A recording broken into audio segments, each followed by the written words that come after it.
And now the minority leader of the opposition side, please provide your critics. You may have to call. Okay, hello. As you talk about retirement, right? I want to provide some facts that may you don't realize that. Actually, nowadays in China, the employees, that means the non-government employees and the laborers, they have to pay for the pension at least the last 15 years before they retire. Moreover, they have to do the repetitive and very tough work until they retire. So most of them don't want any extra years of work anymore. And moreover, there are many graduate students in the university that fear that if we prolong the retirement age, they will have no work. Yes. And another point that you mentioned about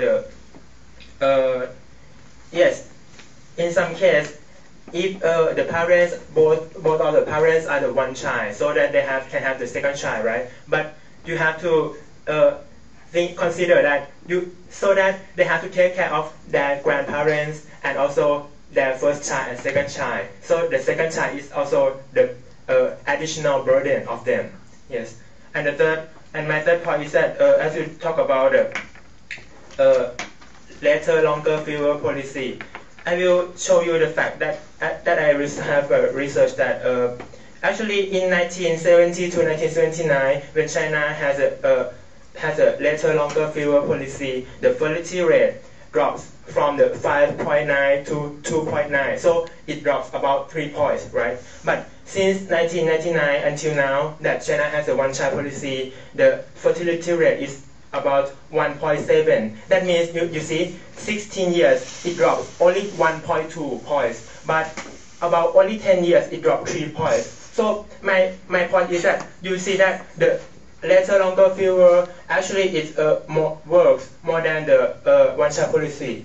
Yes, and to me, as you say that okay, if the parents are rich people, they can take care of the second child or third child, right? But to me, I believe that rich or poor should not be the criteria to ensure that okay, if you are rich, you can take care of your children better than poor. But you see, for example, Mao Zedong's father, he was only a poor peasant. So rich or poor is not only a criteria to ensure that okay, if parents are rich people, the children have more quality than the poor. Yes, it not can consider their future.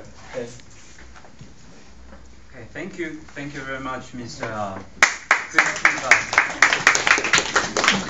Okay, and then since you already have your critics, so the majority whip, please provide your defense argument. You may have the floor. Okay. Okay, thanks Chair, thanks for the audience, thanks for the opposition fellows. Well, I think maybe we have to speaking of the dramatic drop in the 1970s compared to today, we think our one-child policy, yes, the population growth rate dropped dramatically in 1970s is a fact, but actually this cannot be the reason for you to oppose us, since the age effect, it will decrease when your percentage of the population growth rate dropped. So the meaning of the drop from the 5% of the population growth into 2 is not equal to the 2% of percentage growth, 2% of population growth rate drop to 1. It is not easy such as that it's easy for you to improve from 60 to 70, but it's not easy for you to improve from 90 to 100 points, something like that. So our one-child policy actually prolong this kind of procedure to maintain the to maintain the speed to lower our birth rate. And also, you speaking about the rich people doesn't qualify that you can also have the rich environment to raise the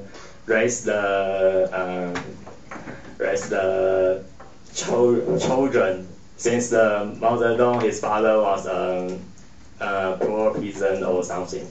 Also, our concept is to build a circumstance that to ensure most majority they are capable to maintain this kind of circumstances for, or you can say the proper circumstance for their children on any aspect, especially for the education.